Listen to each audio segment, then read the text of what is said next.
Сегодня продемонстрировали возможности данного учреждения в лечении, в помощи детям, в частности аутистам, ДЦП. Но нам сегодня говорили о 5 нозологиях, то есть спектр детей, которым можно оказать помощь на базе университета спецназа, гораздо шире. И мы, конечно, ради детей, ради их здоровья должны воспользоваться. Я хотел бы поблагодарить организаторов этого курса, Данила Васильевича, его партнеров, которые совместно сделали возможным прохождение таких курсов для детей. Мы сегодня беседовали с родителями, и родители видят явные изменения в лучшую сторону, как в поведенческих аспектах, так и, скажем, в количестве слов, на которые увеличивается словарный запас этих детей. Очевидно, что методика перспективная, над ним есть, так скажем, перспектива поработать и отработать методические рекомендации в зависимости от нозологии, чтобы мы могли максимально помогать детям, страдающим этой патологией.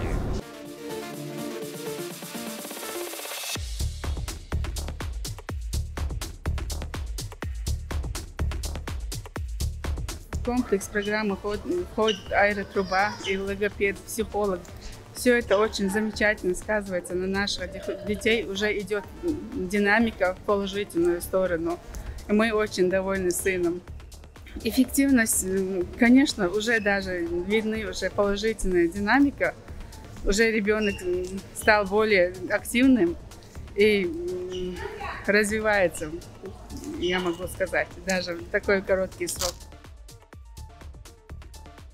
Основной упор делается на аэротрубу, но также проводятся занятия с логопедами, с нейропсихологами, психологами.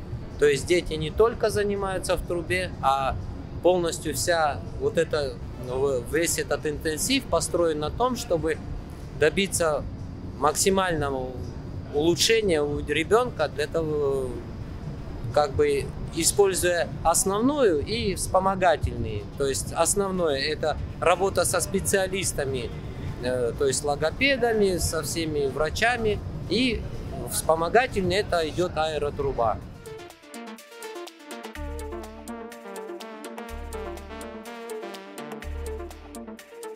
И когда мы поняли, что результат, эффект от трубы есть для детишек с такими отклонениями, я этим поделился с главой Чеченской Республики Рамзаном Ахматовичем Кадыровым.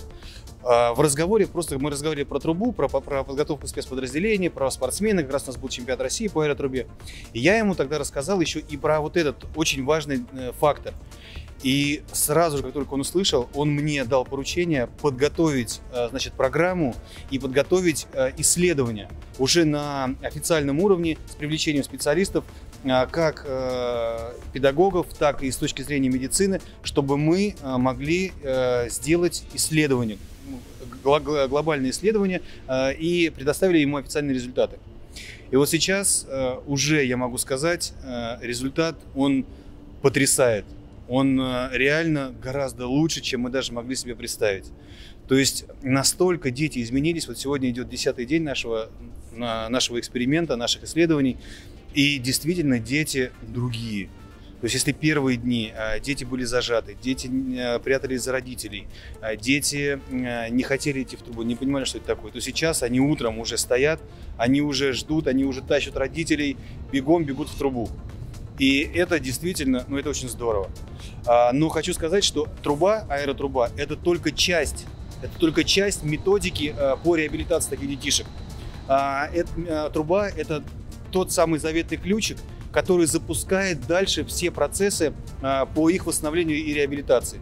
То есть здесь нами сейчас прорабатывается, мы ее улучшаем, методику именно работы таких детей в трубе. То есть наши инструктора не просто с ними летают, они делают специальные упражнения, они делают много нюансов. Вот, допустим, нужно постоянно, чтобы они смотрели друг другу в глаза. То есть много очень нюансов и много деталей при работе с такими детишками. То есть, допустим, в трубе он должен чувствовать свободу. И наша труба позволяет чувствовать свободу. То есть, если бы они летали в маленькой трубе, они были бы зажаты, а им это не дает раскрепоститься. Инструктор должен постоянно видеть глаза своего подопечного. Это его еще больше расслабляет, и он чувствует уверенность. Кроме этого, вот мы запустили этот процесс в трубе. Сразу же у нас уже готовы специалисты, дефектологи, кто их дальше с ними работает и запускает дальше процессы. Потом мы передаем ребенка сразу же к логопеду. То есть это целый комплекс. И труба – это один из, конечно, из важнейших элементов, но это только элемент. И сейчас мы готовим методику и будем ее официально ее прописывать сейчас, методику вот именно реабилитации, методику именно вот работы детишек с детишками в трубе. Вообще весь этот проект – это полностью инициатива главы Чеченской Республики, Героя России Рамзана Ахматовича Кадырова. Вот полностью. То есть все вот это финансирование всего этого экспериментального проекта, оно целиком и полностью лежит на фонде имени Ахмата Хаджи Кадырова. И отдельные слова благодарности, конечно, искренне, это руководителю фонда Аймане Несиевне Кадыровой, которая действительно всей душой, всем сердцем также здесь принимает участие. Мы без этого просто бы не справились. А также второй фонд, который оказывает также всемирную поддержку при проведении этого эксперимента, это фонд +7, фонд развития регионов, который полностью оплатили нам и проживание, и питание, и доставку всех специалистов сюда, доставку всех детей, их семей, и лично руководитель фонда Кургина Тимофея Геннадьевича. То есть, если бы не поддержка, то мы бы этого просто всего не смогли осуществить.